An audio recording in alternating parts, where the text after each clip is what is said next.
Happy Monday to you and welcome to new mods for Farm Sim 25. In total today, 18 mods were released. All platforms got 8 new and 2 updates, and PC Mac players got 7 new and 1 update. We're going to take a look at each mod, including features and customization. That way you know how it all works. And if there's one you want to see specifically, check out those timestamps, link down below. All right, let's start them off with the Lizard Street 2022. This is a very interesting truck.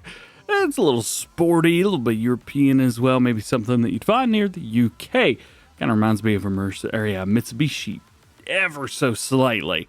Nonetheless, this one's got some pretty straightforward customization options. You do have a couple different wheel brands based on the base game sets. You've got Remove Logo, which removes that hideous lizard logo from the very front. You've also got the Grid, which adds that right there. You've got the Stepping, which adds on the sides.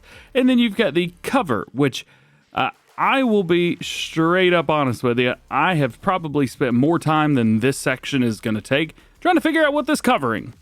I don't know what it's covering, and I just don't really care. You've got main color options to change up the main color, and then rim colors, of course, are rim colors at the end of the day. One really interesting thing is this model looks bad. It's very rare that we get a model in the game that just doesn't look good. This is it. I mean, just look at all of the... Ugh. It's not smooth. This is just going into the windshield. The windshield looks broken at that. It's very sparkly and shiny. All the windows are. I'm not quite sure what in the world's going on with this, but this looks like a Farming Simulator 15 Special Edition is what this looks like. Nonetheless, you can unfold it. You can do this. All good. Try not to be rude, but yeah, this is not up to par. Next up from Hispano Money, we've got some more conversions for you guys. We got the Speedtiller 465 and the 475. This is going to be 10 meters and 12.8 respectively. They are both disc harrows. Power requirements a little bit different for each.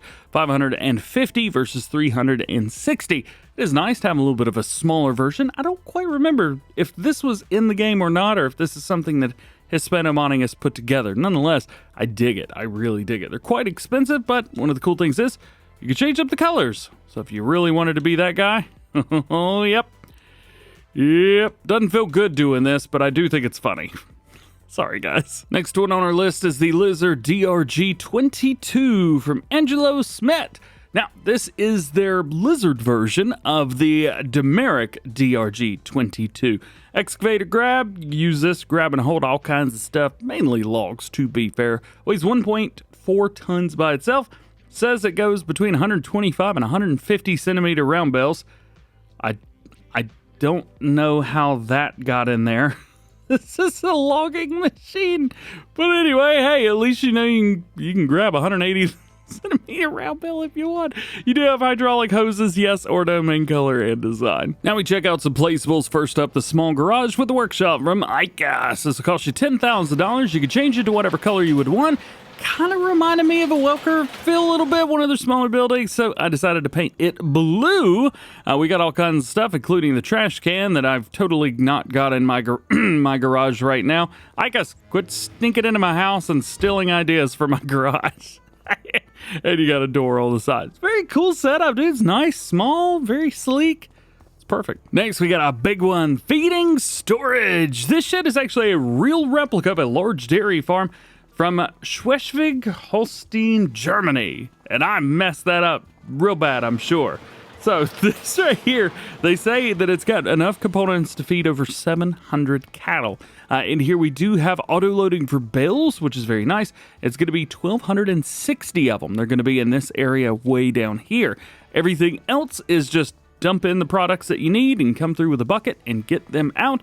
You can also park in vehicles, things like that. We have a huge pallet bay right here as well. So that is very nice. One thing to note, for some reason, I couldn't get that door to open, but now it's opening. I don't know what I've done. And then we've got shed lights in here as well. Nothing too wild and crazy. They're not too bright, but I think they're just bright enough. Then there's this area. I don't know what this would be used for. Maybe you guys have an idea. It is kind of neat, though. I do find it very interesting. And the 2 humongo doors on the front side. So that is neat. We'll swing around the outside once more, just so you can kind of get an idea. Another door there on the side. What a really cool building. Humongous at that. If you guys are doing more European style setups and you've got a bunch of cattle, this may be exactly what you've been looking for. Next is the shelter for $11,500, 10 by 20 by 5. It is, well, it's just a shed at the end of the day. They've also got a line in the mod description that I found a little bit weird, but I just don't think it's supposed to be in there. I think it was an accident. They say you can pick up and distribute these products again using a vehicle with a shovel. I don't think so. Also got another small shed, the small old wooden shed for $5,000, cheapest one we've seen today. We've got some nice decorations in the back. Everything's got collisions, which is very nice to see. Otherwise, not a whole lot going on with this one. However, it is a nice shed and could be a really cool start from scratch shed for only $5,000. And last new one for all platforms, the large water tank for $15,000. This could be yours. Can be found in containers and you can get you some water. Updates for all platforms today include the Fendt 700 Vario series from Hans. This will be version 1.1. Added the roof color configuration, added IC and material, and the color configuration corrected. However, it's actually showing 1101 as well, which I actually think is the most recent one. They've added the new Fendt cargo console, which does require the Fendt cargo pack, which is a front loader, but you don't have to have it if you don't want to. And our only other update for all platforms will be the Placeable Signs version 101. Added vertical signs. Oh yeah, that's right. You can now put them on the side of the building. The vertical. Jumping over to new ones for PC and Mac players. We have Courtright Lines from FSG Modding Gaher. Very cool. It's a Canadian-inspired farming experience. It's a 4x map, so 4 times the size of a standard map. It is based on southern Ontario, Canada. For those who demand space and efficiency, Courtright Line features massive flat fields designed for the biggest machinery and long hours of uninterrupted work. A careful design industrial park with fully functional train silo also adds logistical depth, offering streamlined storage and transport options. Every element of the landscape has been crafted to reflect the scale and character of real Canadian farming, delivering a large-scale agricultural experience from a ex-DJ who can't read. One of the things to know about this map right off the bat is it is basically a start from scratch no matter what you do. I loaded up a couple times because I was like, hey, did I accidentally load up into Start From Scratch instead of New Farmer? I always load in New Farmer, but this is Start From Scratch. Even if you load up a New Farmer, it's just a couple settings, this will be different. You don't have any farmland whatsoever. There's also areas like this area here and this one right here where it kind of seems like there should be a farm. However, there are no farms. They want you to start from scratch and they're forcing you to do it, which is, to be fair, I guess, kind of interesting. Fields are fairly expensive. However, I think you would expect that, this being a 4X map. I mean, this field alone is, what, about the quarter of Riverbend Springs? Just that field is $4 million. Come on, it's ridiculous. There are plenty of smaller fields to start off with, and there's lots going on the map. It is pretty basic. I'll be honest with you. As you can tell from just looking around, it is a bunch of squared off fields, but it's based on real areas and inspired by those locations, and that's what those are. I was thinking about it to myself, kind of looking around being like, man, there's really not a whole lot. Is that a bush in the middle of the field? Please tell me this is a bush in the middle of the field. That's a bush in the middle of the field. Davar, found your bush. Oh, I didn't like the way I worded that. Anyway, here's town. Let's quickly get away from that. You've got everything here that you need. We also have other stuff spread around the map as well. So you've got plenty of stuff. There's stuff over there, stuff over here. You're good. You're taken care of on the map. It is purely for big old farming, big old square field farming. Little bit of logging over here as well, so if you wanted to kind of start off with something nice and easy, you can do that if you wanted to. Say easy. Logging's not easy. I don't do logging. For those of you out there that just want big time farming, you just want to get out and you want to farm and kind of also have the opportunity to create your own narrative, create your own area, create your own farm even. I really like how a lot of these areas, like this one, for example, you can kind of see the pathway. So they've kind of elbowed you, pushed you, nudged you in the right direction to kind of build a farm around these areas. Of course, you could paint over it. It doesn't matter. but the fact that they're there at all, I kind of dig that. So you get a little nudge, but nothing too crazy. One over here as well. This would be the perfect spot for a house. I dig this, man. I really dig this. Also, I don't think that bush was supposed to be in the middle of the field. I messaged Navar. I was like, yeah, I called it your bush and quickly ran away. I thought it was funny. Anyway, it appears he didn't want people seeing his bush, so he's going to fix that in the next update. It's ridiculous. Anyway, because it is a start from scratch, you get literally nothing. No fields, no equipment, nothing like that. Here is your crop calendar. If you were looking for that, doesn't look like we've got any new crops either. No animal field or no animal products, no owned productions. There's carpentry, oil mill, and sawmill on the map. You can add more if you would like, so that is good to know. And of course, as we mentioned, no vehiculars. There's also no required mods as well. Hey, win-win. Actually, is this a shrub? This might be a shrub. I don't know the difference. Next new one for PC and Mac players. We have this guy, the DT75IC. This is actually a pack. You got two different tractors. They've got different engine sounds. That's what the DB10 and the starter, and they sound vastly different. You've also got a coupling with a bracket, which you will need to add a trailer hitch, but only on a couple of the models. And then we've got a front setup here as well with like front blade setup and things like that. Very cool. Let's check it out. So as far as customization on the tractors, they're going to be the same. It is really just the difference of the sound. And I kind of want to let you guys hear that. So here is the starter version.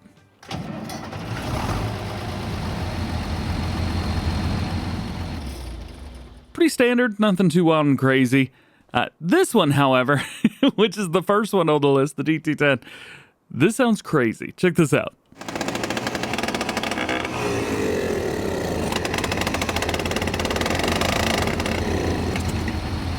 I'll be honest, that sounds like a dirt bike starting up. I don't know if that's what this actually sounds like in real life, but hey, you've got it if you want it. It's very cool to have a tank. Also running through the gears. Oh, there we go, finally. Whew. You get about a half a mile per hour per gear. There's also plenty of customization on here as well. We've got engines from 95 horsepower, 105, and 140 horsepower. The GPS module, that is a GPS mod that we're actually going to talk about here in a second. So the GPS module is actually not part of this mod. It's pretty cool though. Can't wait to show it to you. Front mount, you've got a weight setup. You've got the blade and weight or just the blade set. You also have an armor set, and then we could do some different weight setups through there, which is very cool. If you want the blade, you will have to go with a blade setup for that front mount. Then you've got PTO. This will be around towards the very back of the tractor, right through there. There it is. Monocyclone. This is your air. You got that, and then exhaust. We've got this here as well. Exhaust, as you would expect. Intercooler, you got that. That's actually going to be for you. So you got cooler and conditioner. Additional lighting, this will be around towards the front, just a big LED bar. And then attachers, you have the trailed bracket, and then you get a 2-point and a 3-point. Now, I don't know what the difference is between 2-point and 3-point. I noticed that the attachers at the very bottom are scooted in for the 2-point and scooted out for the 3-point. Is it because they both come from the same point? Is that what makes it a 2-point? I don't know. Either way, you will need the trailer attacher if you want to have a trailer hitch on these, which also kind of makes it super useful and hopefully works on some other stuff as well. Anyway, I think this looks awesome. Kind of makes it look like a tank. You've also got colors for all kinds of different stuff, so you can go through those. Ooh, that is way too many reds and browns. Anyway, here's your color palette. They are allowing you to have everything. I don't have the unlimited color mod installed anymore for mod videos.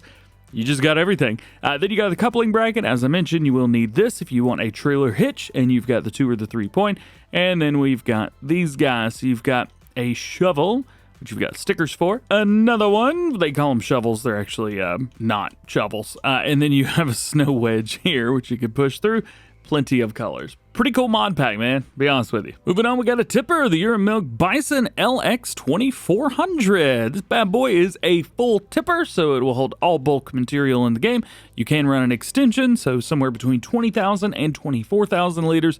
A couple different wheel options and wheel setups. Next up, the Leboulch 100D16. This is a bell trailer, no auto loading on here. However, because it is PC only, you could take this and pair it along with the universal auto load and, well, hey, you're good to go through there. A couple different wheel brands to choose from with this one. We also have an extension, which is a round bale extension on there. Attach your position. We can change this up. I think that's kind of neat. I like that. And then we have a trailer hitch in the very back, which can be added to run multiple of these together, plus the main and rim colors. Next, we got a whole cultivator pack for you. This is the Gaher Semichisels pack.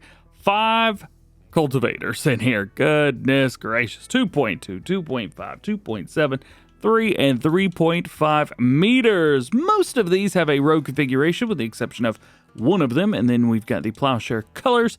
You can change those up as well. Of course, different horsepower is required depending on how many rows you've got, but yeah, pretty small cultivators here. Next new one for PC and Mac players is going to be the Buyable GPS. When buying or customizing a vehicle in the shop, players will now see a GPS configuration that must be manually added at an extra cost. Without purchasing this upgrade, the GPS will remain unavailable. Yes! It's finally here! It just took a mod, and unfortunately it's PC only. This mod's ideal for players who enjoy realism, progression-based gameplay, or roleplay scenarios where advanced features must be earned. Due to the way the base game GPS is implemented, all vehicles will have an option for buying an extra GPS configuration, even if it's not actually practical, like for bikes, forklifts, and things like that. I'm really hoping that in the next farming simulator game, this is standard, like base game. However, shouty outy to Boggy Boggy, B-O-G-Y, for adding this mod. Super awesome to see this in the game now. And your last new one for PC and Mac players, automatic door opener from Happy Loser. Looser? I think that says loose. I don't know. Automatically open or manually automated object doors and gates. No need to implement in any other mods, which is very, very cool. So you can switch the door state, disabled and player vehicle, only vehicles, only players. Default is disabled. This is a very cool mod. So if you like doing things one way or the other, you can have kind of automatic garage door openers, but you could choose the way you want it to happen. So that's kind of neat. Lastly, today, your only update for PC and Mac players, True AI Tracks. This will be version number 2, ground deformation compatible with version 1.10 of the game. And that is it. Quite an interesting day for mods today. We haven't had mods since Thursday last week, so there's been a couple days in between. Not a huge amount, but to be fair, we don't normally get a huge amount of mods on Mondays anyway. Nonetheless, you missed Farm Sim news from today. Definitely go check that out. Otherwise, I just hope you have an awesome day. We'll catch you in the next one.